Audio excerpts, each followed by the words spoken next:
नमस्कार, आप देख रहे हैं काल चक्र। मैं हूं आपके साथ अंजलि आनंद और मेरे साथ हैं प्रश्न कुंडली विशेषज्ञ पंडित सुरेश पांडे जी। बहुत बहुत स्वागत है पंडित जी आपका।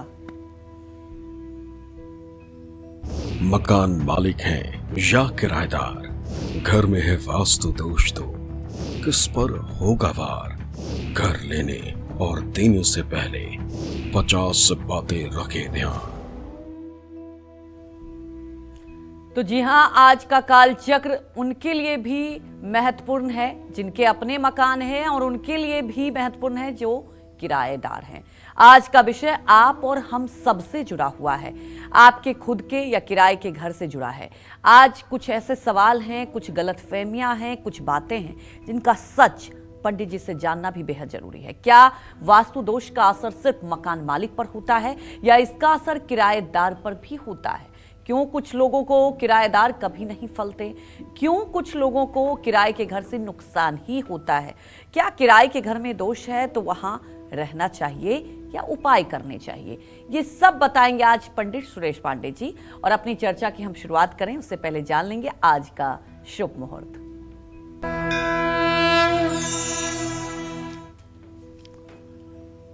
आज 22 मई 2025 दिन गुरुवार है।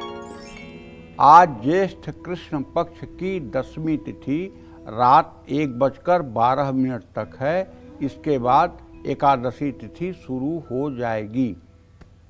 पूर्वा भाद्रपद नक्षत्र शाम 5:47 तक, इसके बाद उत्तरा भाद्रपद नक्षत्र शुरू होगा। विषकुंभ योग रात 9:50 तक, इसके बाद प्रीति योग शुरू होगा। आज के कुछ इसी क्रम में अशुभ मुहूर्त भी हैं। जैसे बृहस्पतिवार है तो राहु काल रहेगा दोपहर 1:30 बजे से 3 बजे तक और भद्रा काल रहेगा दोपहर 2:21 से रात 1:12 तक। गुलिक काल रहेगा सुबह 8:52 से सुबह 10:35 तक। इन अशुभ समयों में नए कार्य का शुभारंभ करने से और यात्रा करने से बचना चाहिए। जय मां विंध्यवासिनी। तो अगर आप भी रेंट पर देने के लिए घर बना रहे हैं तो आपको कौन सी दिशाओं से जुड़े वास्तु उपाय करने चाहिए जिससे आप पर या किराएदार दोनों पर इसके बुरे प्रभाव ना हो, ये पंडित जी से जानते हैं। क्योंकि मुझे लगता है आज का टॉपिक आप सबके लिए बहुत महत्वपूर्ण है। वास्तु बहुत ही ज्यादा आपके जीवन से जुड़ता है और आज पंडित जी हर वो बात आपको बताएंगे। तो ध्यान से हमारे साथ जुड़े रहिए और काल चक्र देखते रहिए। बताएं पंडित जी हमारे पहले सवाल का जवाब, क्योंकि बहुत महत्वपूर्ण हो जाता है मकान मालिक को भी इन बातों का ध्यान रखना। देखिए, पहली बात तो मैं अपने दर्शकों को ये समझाना चाहता हूँ, बताना चाहता हूँ कि वास्तु माने होता क्या है। वास्तु का मतलब है प्रकृति के अनुरूप व्यवस्था। जो हमारी प्रकृति है इसके अनुरूप व्यवस्था जो होती है वो वास्तु संगत कहलाती है। उसके विपरीत जो व्यवस्था होती है वो वही वास्तु दोष कहलाता है। अब प्रकृति की क्या व्यवस्था है आप देखिए। पूरे हिंदुस्तान में अगर नर्मदा जी को छोड़ दिया जाए तो सारी नदियां पश्चिम से पूरब की तरफ या दक्षिण से उत्तर की तरफ बहती हैं। आप पूरे भारत की नदियों का मूल्यांकन कर लीजिए एक नर्मदा जी को छोड़ करके। बाकी सारी नदियां पश्चिम से पूरब की तरफ बहती हैं या दक्षिण से उत्तर की तरफ बहती हैं। दूसरी बात, सूर्योदय हर समय पूरब या गर्मी के महीने में पूरब उत्तर के कोने में ही होता है। तीसरी बात, अगर आधुनिक बात की जाए तो आप जब रेलवे का रिजर्वेशन कराते होंगे तो उसमें गाड़ियों के नंबर में अप और डाउन लिखा होता है। अप और डाउन लिखा होता है। अप मतलब वो गाड़ी पश्चिम की दिशा में जा रही है या दक्षिण की दिशा में जा रही है तो वहां अप लिखा रहेगा, और अगर वो पूरब की दिशा में जा रही है या उत्तर की दिशा में जा रही है तो डाउन लिखा रहेगा। जैसे अगर आप वैष्णो देवी में गए हैं तो वहां आपको कई जगह ऐसे बोर्ड मिलेंगे कि समुद्र तल से इतनी ऊंचाई पर आप हैं। जहां की भी ऊंचाई बताई जाती है वो समुद्र तल से ऊंचाई बताई जाती है कि आप इस समय समुद्र तल से इतने ऊंचाई पर हैं। तो यही सब व्यवस्था वास्तुशास्त्र में निहित है। आप अगर किराए पर देने के लिए घर बना रहे हैं तो मकान मालिक को घर बनवाते समय दक्षिण दिशा में एक मंगल यंत्र दबाना चाहिए। जमीन से यंत्र कम से कम 1.25 फीट नीचे दबाना चाहिए। घर में थोड़ा सा कच्चा स्थान जरूर रखना चाहिए। मकान मालिक जिस घर को किराए पर देना चाहते हैं उस घर की छत ऊंची और दीवारें मोटी होनी चाहिए। इससे किराएदार के अनावश्यक दखल से बचा जा सकता है। एक ही मकान में किराएदार और मकान मालिक दोनों साथ में रहने वाले हैं तो उत्तर पश्चिम दिशा में किराएदार को रहने के लिए जगह देनी चाहिए। इस दिशा को चंद्रमा का स्थान माना जाता है जो सुख शांति देता है। उत्तर पश्चिम दिशा में किराएदार रहेगा तो उसका मन शांत रहेगा। दक्षिण पश्चिम यानी नैऋत्य कोण दिशा में किराएदार को जगह देने से मकान मालिक और किराएदार दोनों को आर्थिक मानसिक परेशानियों का सामना करना पड़ेगा। लेकिन एक बात ध्यान रखिएगा, वो ये कि घर का उत्तर पश्चिम का जो कोना होता है उसको कहते हैं वायव्य कोण, और वास्तुशास्त्र की भाषा में वहाँ कोप भवन बनाने का विधान है। वर्तमान में अगर जो लोग मैप बनाते हैं और वास्तुसंगत मैप बना रहे हैं, फ्लैट में या फ्लोर बना रहे हैं, तो उसमें प्रायः वास्तु के अनुसार अगर बना रहे हैं तो नॉर्थ वेस्ट में ड्राइंग रूम होता है। नॉर्थ वेस्ट में ड्राइंग रूम होता है। ड्राइंग रूम क्यों होता है? ड्राइंग रूम इसलिए होता है कि वहाँ आपके घर में गेस्ट आएंगे और ड्राइंग रूम में बैठेंगे, और जब ड्राइंग रूम में गेस्ट बैठेंगे तो ज्यादा देर तक टिक नहीं पाएंगे और जल्दी से वहां से प्रस्थान करेंगे। अगर यही गेस्ट रूम साउथ वेस्ट में बना दिया जाए तो जो गेस्ट आपके घर में आएंगे वो चढ़ करके आपके सर पर आप पर हुकूमत करने लगेंगे। आपके फैमिली लाइफ में, आपके पारिवारिक जीवन में हस्तक्षेप करने लगेंगे, आपके पारिवारिक जीवन को प्रभावित करने लगेंगे।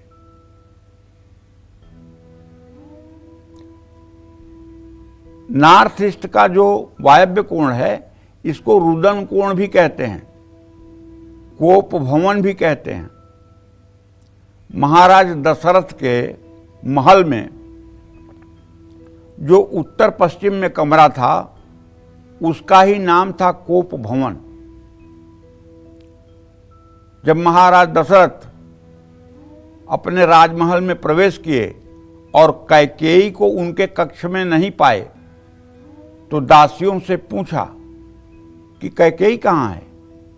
तो दासियों ने बताया कि महाराज जी आज वो कोप भवन में है। इतना सुनते ही उनके होश उड़ गए थे कि जीवन में कभी ऐसा नहीं हुआ कि कैकेयी कोप भवन में गई है। अगर कोप भवन में गई है तो इसका मतलब कुछ अनिष्ट होने वाला है, और जो अनिष्ट हुआ उसको पूरी दुनिया जानती है।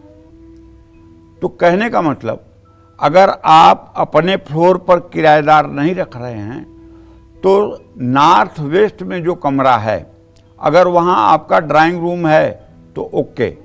अगर ड्राइंग रूम नहीं है और रूम है तो बहुत आवश्यक होने पर ही उसमें निवास किया जाए, नहीं तो उसमें स्क्रैप, ओखली, मूसर, खल, सूप, छलनी, ये सब चीजें उसमें रखना चाहिए। इससे वास्तु दोष दूर होता है। जय मां विंध्यवासिनी। तो साउथ वेस्ट दिशा अगर किराएदार के लिए ठीक नहीं है तो फिर यहाँ क्या मकान मालिक को ही रहना चाहिए और क्यों, ये जान लेते हैं पंडित जी से। बताएं पंडित जी। दक्षिण पश्चिम दिशा जो है इसको नैऋत्य कोण कहते हैं। वैसे यह दिशा राहु की है। ये दिशा पृथ्वी तत्व से संबंधित है। दक्षिण पश्चिम दिशा अस्थायित्व देती है और व्यक्ति को स्थिर रखती है। ऐसे में दक्षिण पश्चिम दिशा में मकान मालिक को ही रहना चाहिए। अब सोचिए ना कि दक्षिण पश्चिम दिशा में मकान मालिक को क्यों रहना चाहिए। तो आप सोचिए, सुबह 8:30 बजे के बाद से ही जब सूरज अग्नि कोण में आ जाता है, उसके बाद से ही दक्षिण पश्चिम के कमरे में रोशनदान और खिड़की के माध्यम से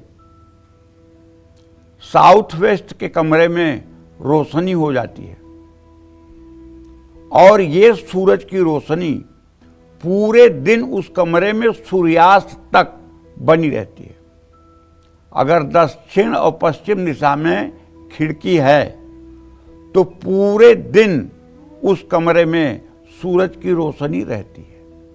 इसीलिए वहां मकान मालिक को रहने के लिए कहा गया है, ताकि सूर्य के प्रकाश के कारण उसे किसी तरह का फ्रस्ट्रेशन, इरिटेशन या उसके मन में कोई नकारात्मक विचार न आए, वो प्रसन्नता पूर्वक उसमें निवास कर पाए।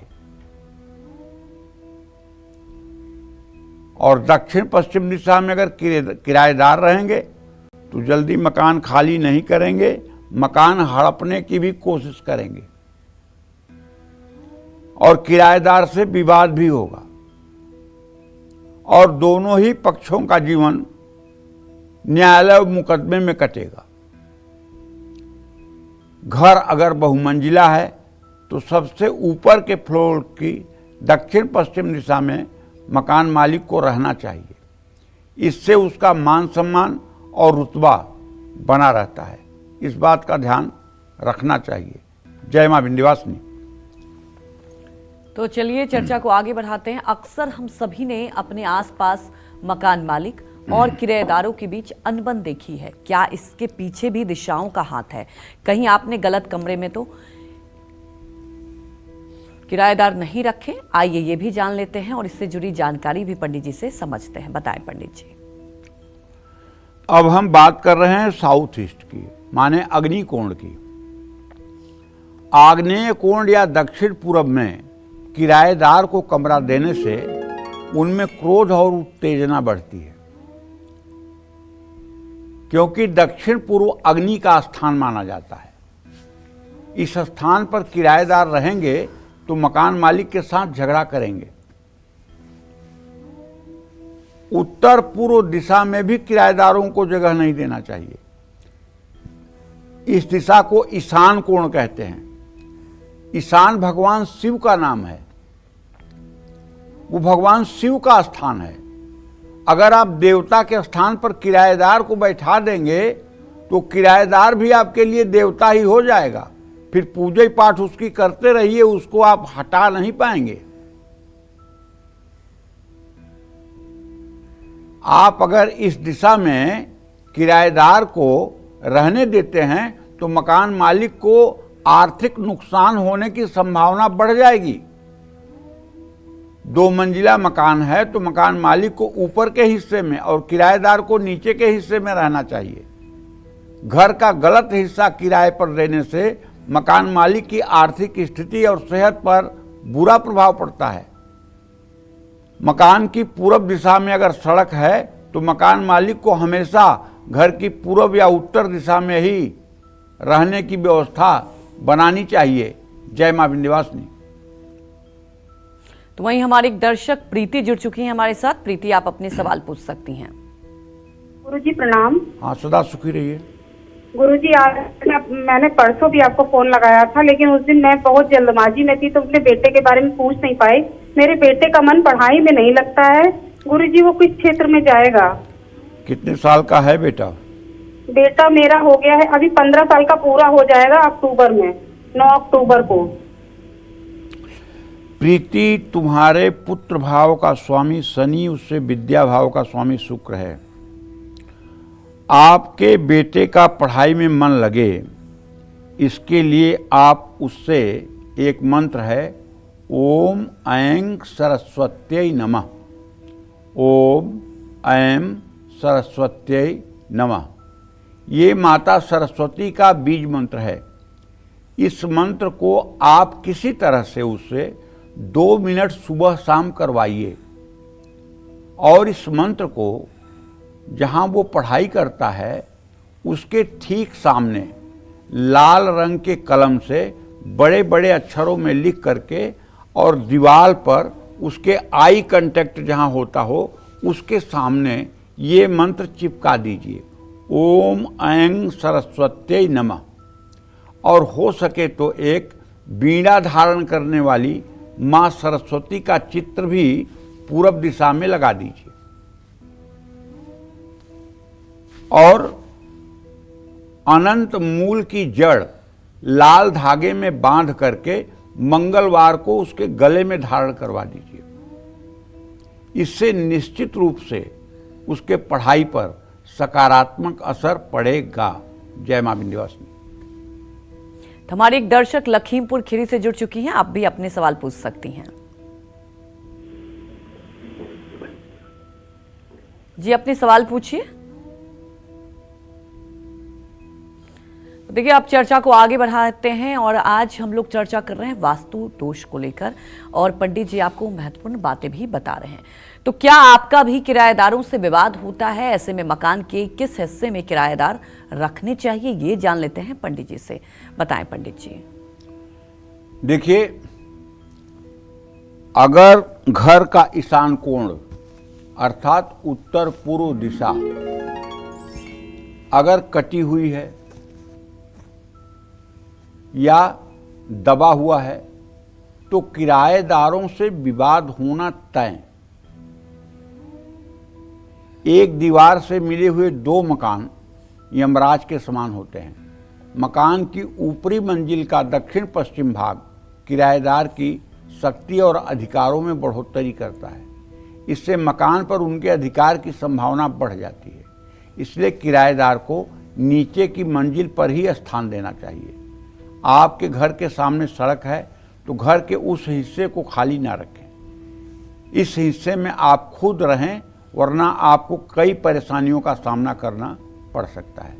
आपके घर की उत्तर दिशा में सड़क हो तो उसके पूर्व दक्षिण या दक्षिण पश्चिम हिस्से में मकान को किराए पर देना उत्तम होगा।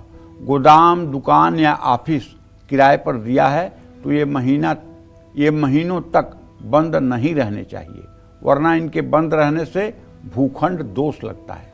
किराएदार अगर अग्नि से संबंधित काम करता है तो उसे आग्नेय कोण की ओर का कमरा आप दे सकते हैं। किराएदार से पैसे लेते या देते समय मकान मालिक को उत्तर दिशा की ओर मुख करके लेन देन करना चाहिए। जय मां विंध्यवासिनी। तो हमारे एक और दर्शक जुड़ चुके हैं, आप अपने सवाल पूछ सकते हैं। हेलो। हाँ, नाम बताइए। हेलो पंडित जी प्रणाम। मैं लखनऊ से प्रीति तिवारी बोल रही हूँ। जी पंडित जी, मेरी डेट ऑफ बर्थ है 5 अक्टूबर 1982, प्रातः 6 से 7 के बीच का समय है और लखनऊ उत्तर प्रदेश। जी पंडित जी, मेरे 2 प्रश्न हैं। मेरा कोई भी काम पहले लगेगा कि बन गया और फिर बनते बनते बिगड़ जाता है और मेरे घर का माहौल बहुत टेंस रहता है। हाँ प्रीति, ऐसा है बेटा, आपके कुटुंब भाव का स्वामी शुक्र उच्च राशि में, अपनी मीन राशि में शनि और राहु के साथ है।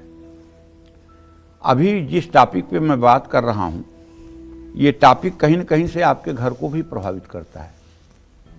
मैं यहाँ से देखकर इतना ही कह पा रहा हूँ कि आपके घर में पूजा स्थान और शौचालय दोनों का डायरेक्शन गलत है। आप किसी वास्तु एक्सपर्ट से अपने घर को एक बार दिखवा लें। रही बात घर में कलह की स्थिति जो है, उससे मुक्ति पाने के लिए तब तक मैं आपको एक उपाय बताता हूँ। ये उपाय रामबाण जैसा काम करेगा। ये उपाय ये है कि आप एक राम दरबार का सुंदर सा चित्र ले आकर के, और कल एकादशी तिथि है, कल उस चित्र को अपने घर में पूजा स्थान में स्थापित कर लीजिए। अगर पहले से चित्र है तो बड़ी अच्छी बात है। और रोज राम दरबार को चंदन तिलक करके, माला फूल पहना करके, धूप दीप जला करके, काजू किशमिश मिश्री का भोग लगा करके, और राम रक्षा स्तोत्र का सुबह शाम पाठ करिए। जब आप राम रक्षा स्तोत्र का पाठ करके खाली होइए तो थोड़ा सा जल दक्षिणावर्ती शंख में ले करके और उसे अपने पूरे घर में फूल के द्वारा, गुड़हल का फूल हो या गेंदे का फूल हो, शंख में वही फूल डालकर और पूरे कमरे, पूरे घरों में पानी छिड़क दीजिए। ये उपाय आप लगातार 7 दिनों तक करिए। इससे आपके घर का वास्तु दोष भी ठीक होगा और आपके घर का कलह भी ठीक होगा। जहाँ तक काम आपका नहीं बनता है तो प्रीति आपके भाग्य भाव का स्वामी शुक्र है। अगर आप अपना हर काम बनाना चाहती हैं तो आप श्री सूक्तम के 16 मंत्रों का 16 बार सुबह 16 बार शाम पाठ करना शुरू करिए, और ये क्रम कम से कम 3 वर्षों तक जारी रखिए, और महालक्ष्मी की पूजा करिए। इससे आपके भाग्योदय में मदद मिलेगी और आपके हर काम बनेंगे और सफलता आपके कदम चूमेगी। जय मां विंध्यवासिनी। अगर आप भी किराए का घर लेने की सोच रहे हैं या अपना घर किराए पर देने की सोच रहे हैं तो आज का कालचक्र बिल्कुल देखिए। और आज पंडित जी मकान मालिक और किराएदार स्पेशल कालचक्र से जुड़ी खास जानकारी दे रहे हैं। अब अपनी चर्चा को आगे बढ़ाते हैं और जानते हैं कि वास्तु दोष का प्रभाव किराएदार पर या मकान मालिक पर कैसी कैसी स्थितियों पर होता है, ये जान लेते हैं। बताएं पंडित जी। देखो, ऐसा है, प्राचीन काल में, या प्राचीन काल क्यों कह रहा हूँ, अभी वर्तमान में लगभग 20 साल पहले, 25 साल पहले तक की बात कह रहा हूँ, जब मैं गांव में रहता था उस समय की बात कर रहा हूँ। 3 प्रकार के मकान बनते थे। एक मकान वो बनता था जो मिट्टी की दीवार से बनता था, और एक मकान वो होता था जो ईंट की दीवार से बनता था, और एक मकान वो होते थे जो पत्थर की दीवार से बनते थे।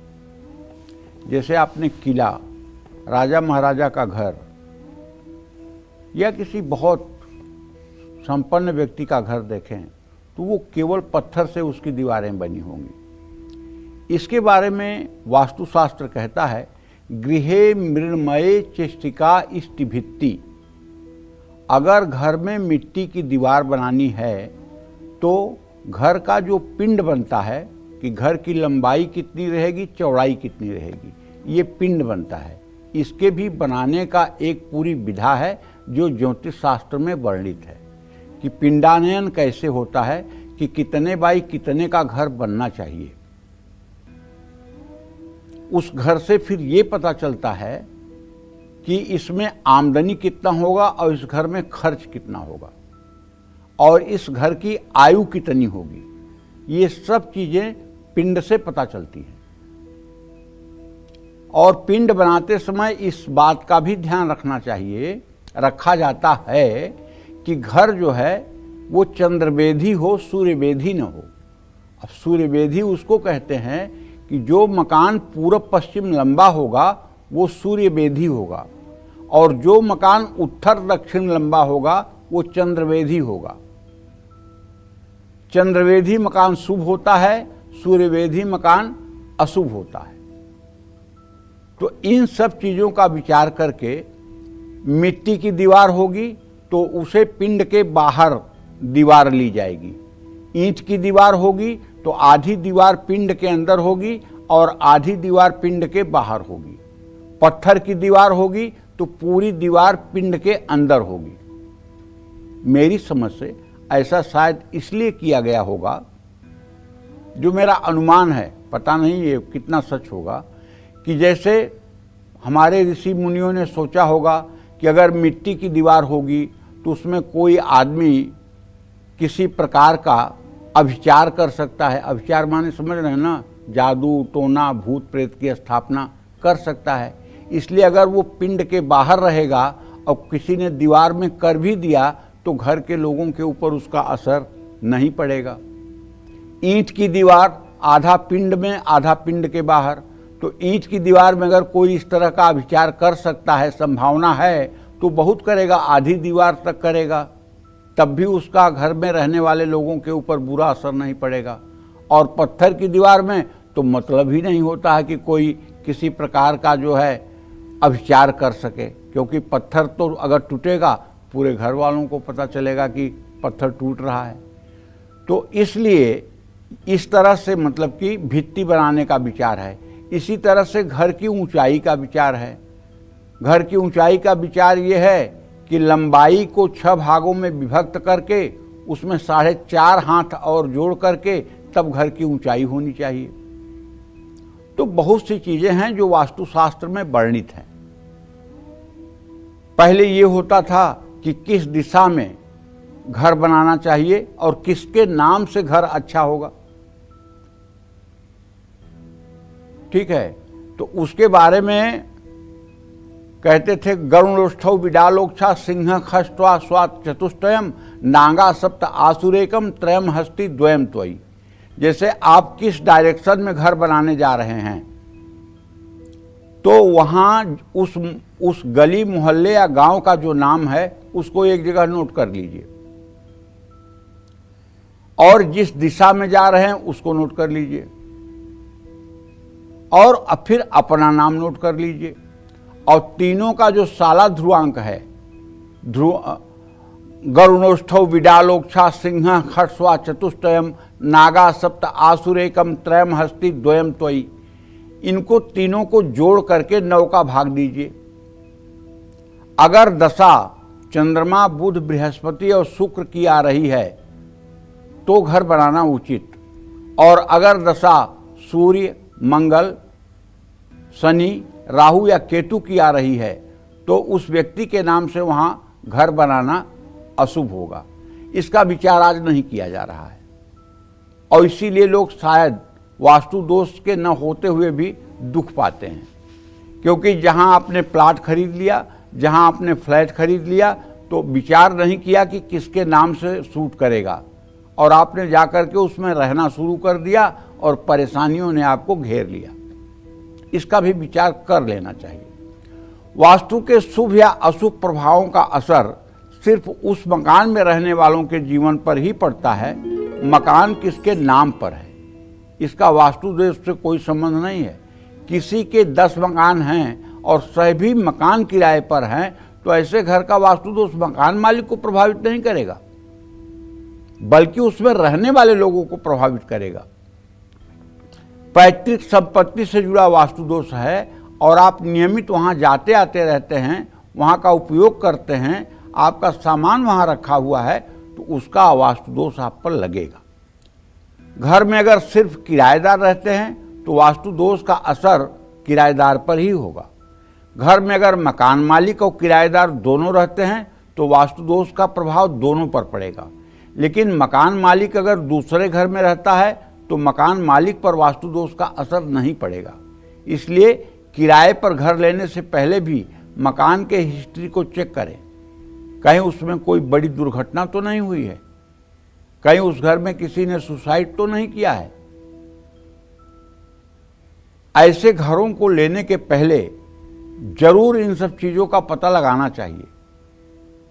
घर किराए पर लेने के पहले आंख मूंद करके घर नहीं लेना चाहिए, बल्कि उसकी हिस्ट्री समझना चाहिए, क्योंकि वहां जब आप रहना शुरू करेंगे तो वहां का वास्तु आपके जीवन में उत्थान पतन का कारण बनेगा। जय मां विंध्यवासिनी। तो कुछ ऐसे मकान हैं जहां वास्तु दोष को ठीक करने के लिए तोड़फोड़ करना बेहद जरूरी होता है। ऐसे मकान के बारे में आइए जानते हैं पंडित जी से। बताएं पंडित जी।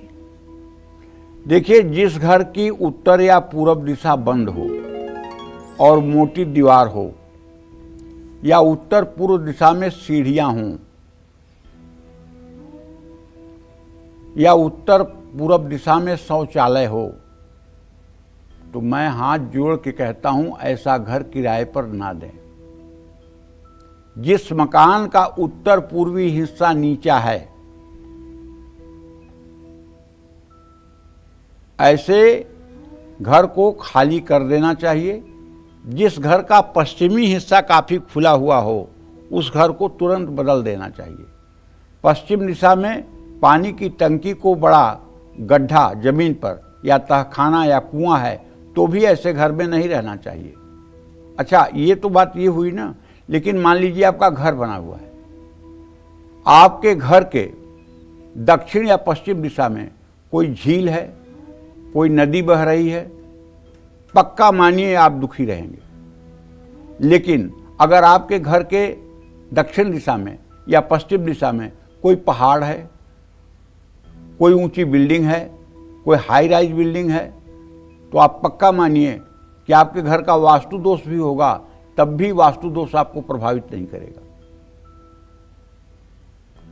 इन सब बातों का ध्यान रखना चाहिए। घर की उत्तर पूर्व दिशा या दक्षिण पश्चिम दिशा में बहुत टूट फूट है तो घर खाली करना चाहिए। जो घर अस्पताल, श्मशान घाट के पास हो, या पुलिस स्टेशन के पास हो, या चौराहे पर हो, या टी पॉइंट पे हो, ऐसे जगह पर भी घर नहीं लेना चाहिए। कहाँ कहाँ मैंने बताया? श्मशान घाट के नज़दीक, कब्रिस्तान के नज़दीक, अस्पताल के नज़दीक, पुलिस थाने के नज़दीक, न्यायालय के नज़दीक अगर आपका घर है, तो अगर आप घर लेना चाहते हैं तो इससे आपको दूर रहना चाहिए। जिस मकान में बहुत नज़दीक बिजली का खंभा या मोबाइल टावर है, वहाँ भी किराए पर घर नहीं लेना चाहिए। अगर घर के मुख्य इंट्रेंस गेट के सामने कोई बिजली का पोल है, तो ऐसे घर में भी रहने वालों के ऊपर हर समय नेगेटिविटी का असर रहता है, नकारात्मक ऊर्जा का असर रहता है। ऐसे घर में भी रहने से बचना चाहिए। और अगर ऐसा घर पहले से है और मजबूरी है कि उस घर में आपको रहना है, तो उस खंभे के ठीक सामने में आपको एक पाकुआ मिरर लगा देना चाहिए। पाकुआ मिरर का मतलब एक ऐसा दर्पण जो उस खंभे की फोटो को कैप्चर करेगा और उसका अशुभ प्रभाव आपके घर पर नहीं पड़ने देगा। इसी तरह से अगर आपके घर में सीढ़ियाँ, स्टेयर्स लेफ्ट टर्न है, मतलब दक्षिणावर्ती नहीं है, वामावर्ती है, आप सीढ़ी पर चढ़ते हैं तो हर समय बाएं हाथ मुड़ते हैं, दाहिने हाथ नहीं मुड़ते हैं, तो ये सीढ़ी अशुभ है, ये सीढ़ी गलत है, ये सीढ़ी आपके विकास में बाधक है। क्योंकि हर समय परिक्रमा का क्लॉकवाइज होती है, जैसे घड़ी चलती है ना, ऐसे सीढ़ी भी चलनी चाहिए घड़ी की तरह। लेकिन अगर एंटी क्लॉक सीढ़ियां हैं तो आपको हर मोड़ पर पाकुआ मिरर लगा देना चाहिए या सीढ़ी बदल देना चाहिए। पाकुआ मिरर लगाने से इस दोष की शांति होती है। जय मां विंध्यवासिनी। तो इस साल आपको किराए पर घर लेना है या देना है, तो कुछ तिथियां बहुत शुभ है। आइए पंडित जी से ये भी जान लेते हैं। बताएं पंडित जी। देखिए, घर चाहे अपना हो या किराए का, नए घर में शिफ्ट होना चाहते हैं तो कुछ दिन बहुत शुभ होते हैं। सोमवार, बुधवार, गुरुवार और शुक्रवार का दिन गृह प्रवेश के लिए उत्तम माना जाता है। मंगलवार, शनिवार और रविवार को नए घर में शिफ्टिंग नहीं करनी चाहिए। जिस दिन घर शिफ्ट करना चाहते हैं उस दिन आपका चंद्रमा शुभ होना चाहिए। यहाँ कहने का मतलब ये है कि हर व्यक्ति का, जिसको अपनी जन्म राशि पता है, उसका एक घात वार, घात तिथि, घात महीना और घात चंद्र होता है। घात चक्र को देख करके चंद्रमा जब घात नक्षत्र में न हो तभी गृह प्रवेश करना चाहिए। चंद्रमा आपकी राशि से 8वें, 12वें और 6वें नहीं होना चाहिए। नए घर में शिफ्ट हो रहे हैं तो राहु काल, भद्रा काल, संक्रांति, रिक्ता तिथि, उग्र नक्षत्र में किसी भी तरह से शिफ्टिंग ना करें। एक तुलसी का पौधा लेकर भी घर में शिफ्ट हो सकते हैं। 2025 में दिसंबर तक कुछ खास तिथियों में आप किराए के घर में शिफ्ट हो सकते हैं। ध्यान रखें, ये खुद के मकान में गृह प्रवेश की तिथियां नहीं हैं। जैसे 4 और 6 जून, 6, 13 और 14 जुलाई, 2, 4, 10, 29 और 31 अगस्त, 1, 2, 3, 28 और 30 सितंबर, 27, 28 और 31 अक्टूबर, 3, 6, 7, 8, 14, 15, 24, 29 नवंबर, 1, 5 और 6 दिसंबर। ये मतलब कि जो है किराए के मकान में शिफ्ट होने के लिए उत्तम मुहूर्त है। लेकिन कभी कभी आपत्तिकाल में भी घर चेंज करना पड़ता है। आपत्तिकाल माने ऐसा हो गया कि आपको किराए के मकान में जाना ही जाना है, बिना जाए अब काम नहीं बन सकता है, ऐसी मजबूरी है आपकी, तो आप मुहूर्त देखते बैठे रह जाएंगे। सनातन धर्म में कहा गया है आपातकाले मर्यादा नास्ति।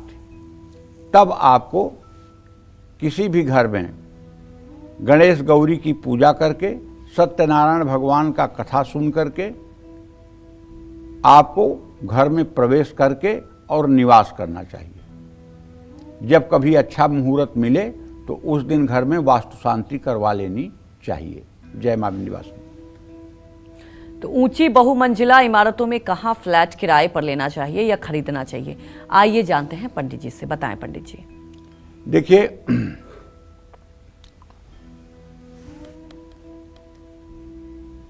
ऊंची और बहुमंजिला बिल्डिंगों में रहने पर आप पर इसका क्या प्रभाव पड़ता है।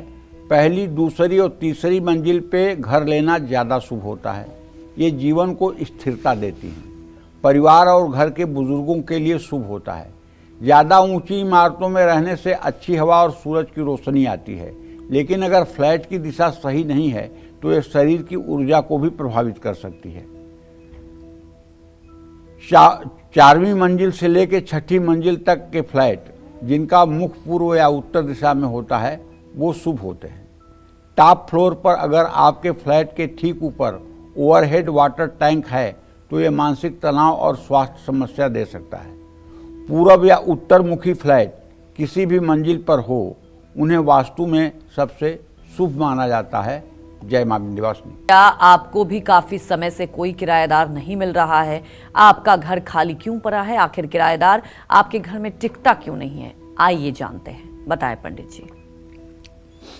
देखिए, आपकी मकान की उत्तर पूर्व दिशा में अगर सीढ़ियां हैं तो किराएदार मिलेगा नहीं और उसे आपका घर पसंद नहीं आएगा या बहुत जल्दी रुक नहीं पाएगा। उत्तर या पूर्व दिशा में कभी भी सीढ़ियां नहीं बनवानी चाहिए।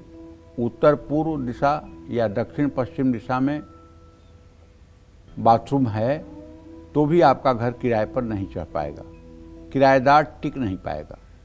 ऐसा घर मकान मालिक और किराएदार की आर्थिक स्थिति को कमज़ोर बनाते हैं। दक्षिण या उत्तर पश्चिम में टैंक, पानी की टंकी या गड्ढा है, ज़मीन पर की बात कर रहा हूँ, छत पे नहीं, तो किराएदार नहीं आएगा।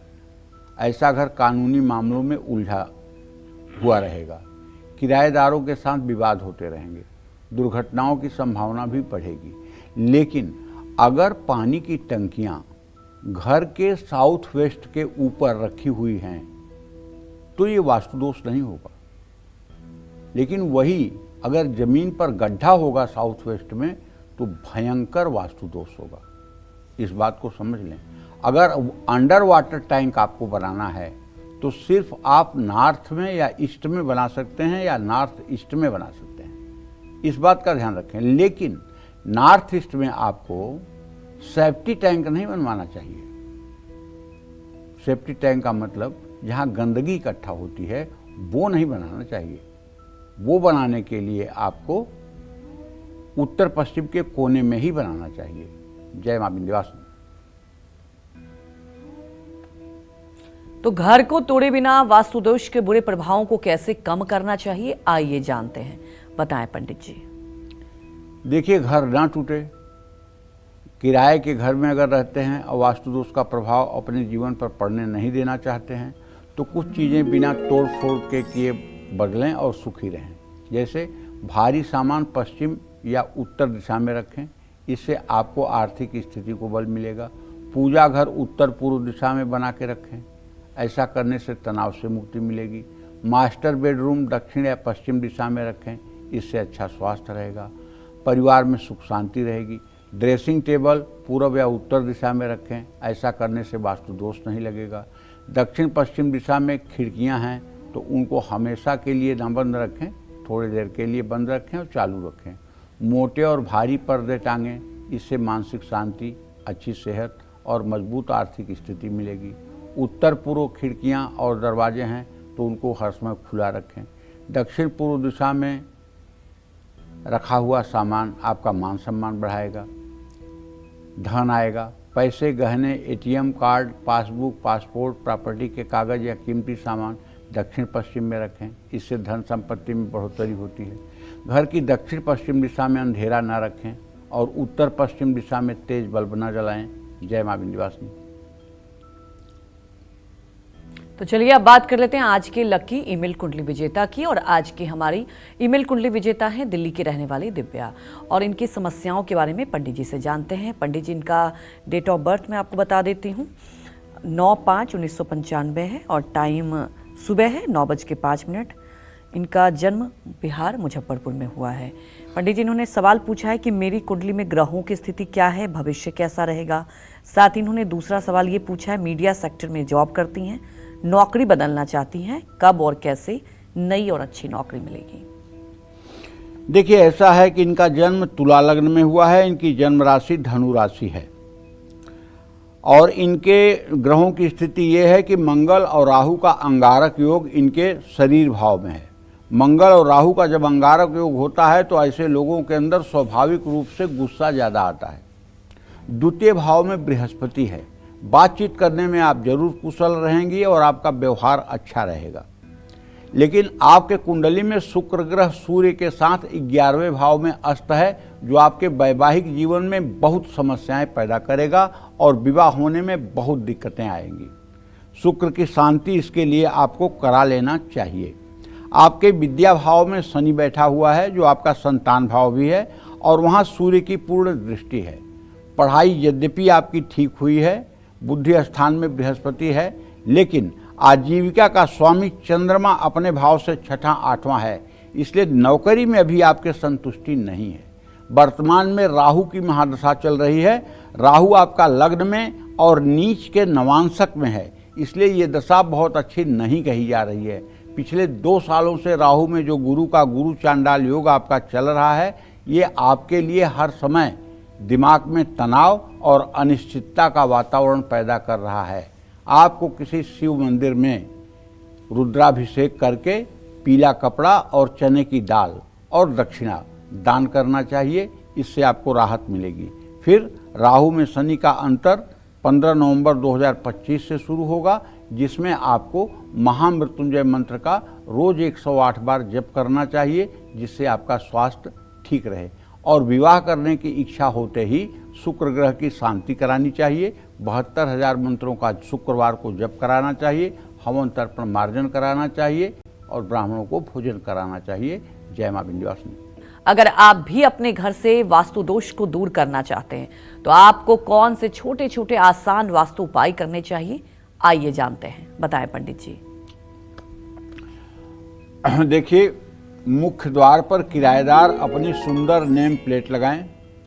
मुख्य द्वार पर स्वस्तिक या पिरामिड लगाएं। मुख्य द्वार के ठीक सामने कोई भी शीशा न लगाएं। लकड़ी के बेड घर में रखें। लोहे के बेड वास्तु दोष लाते हैं। रसोई की दिशा आपके अनुकूल अगर नहीं है तो गैस और सिंक पास में नहीं होना चाहिए। उत्तर पूर्व दिशा में बाथरूम है तो उसके दरवाजे के बाहर एक शीशा लगाएं। घर में गणेश पूजा, नवग्रह पूजा, वास्तु पुरुष की नियमित पूजा कराएं। घर के मुख्य द्वार की हर रोज पूजा करें। नवचंडी यज्ञ, शांति पाठ, नवग्रह शांति और अग्निहोत्र ये सब करते रहना चाहिए। किराए के घर की शांति करने के लिए भी ये उत्तम होता है। वास्तु से जुड़ी सभी बाधाओं को दूर करने के लिए नवचंडी यज्ञ, जिसमें दुर्गा सप्तशती के 9 पाठ संपुटित किए जाते हैं, ये आपको हर नवरात्र में एक बार कराना चाहिए। शांति पाठ से घर में सकारात्मक ऊर्जा बढ़ती है और समृद्धि आती है। अग्निहोत्र माने हवन करना एक प्राचीन यज्ञ है जिसमें पवित्र अग्नि में घी की आहुति दी जाती है। हफ्ते में एक बार कम से कम आपको अपने घर में, रोज नहीं तो केवल रविवार को, गाय के घी से 108 आहुति गायत्री मंत्र बोलते हुए हवन अवश्य कर लेना चाहिए। इससे घर के ऊपर हर प्रकार के जादू, टोने, तंत्र मंत्र और वास्तु दोष का कुप्रभाव समाप्त हो जाता है। हफ्ते में एक बार शनिवार को पानी में नमक डालकर, जिसमें आप फिनाइल डालते हैं, उसी में एक चम्मच नमक डाल करके घर में पोछा लगवाना चाहिए। और घर में पौधे जरूर लगवाने चाहिए, लेकिन पौधे लगवाते समय ध्यान रखना चाहिए कि कंटीले पौधे, कांटेदार पौधे घर के अंदर, कैक्टस प्रजाति का कोई पौधा घर में नहीं लगाना चाहिए। और घर में मकड़ी के जाले ना लगने दें। सुनिश्चित करें कि घर में नल या पाइप से पानी न टपके। घर के सभी कोनों को साफ रखें और वहां अंधेरा ना रखें। बाथरूम के दरवाजे हमेशा बंद रखें। रसोई में दवाएं बिल्कुल ना रखें। मुख्य द्वार पर जूते चप्पल ना उतारें। इन सब चीज़ों का अगर आप ध्यान देते रहेंगे तो काफ़ी हद तक आपको राहत मिलेगी। जय मां विंध्यवासिनी। पंडित जी, आज हमारे दर्शकों को आपने इतनी महत्वपूर्ण जानकारी दी, आपका बहुत बहुत धन्यवाद। और उम्मीद यही करते हैं कि आपको भी आज का हमारा विषय बहुत पसंद आया होगा। कल फिर एक नए विषय और आपकी परेशानियों को दूर करने के लिए ढेर उपाय लेकर आएंगे हम पंडित सुरेश पांडे जी के साथ। तब तक कालचक्र की पूरी टीम को आप अनुमति दीजिए और देश दुनिया की खबरों को देखते रहने के लिए देखते रहिए News 24। नमस्कार।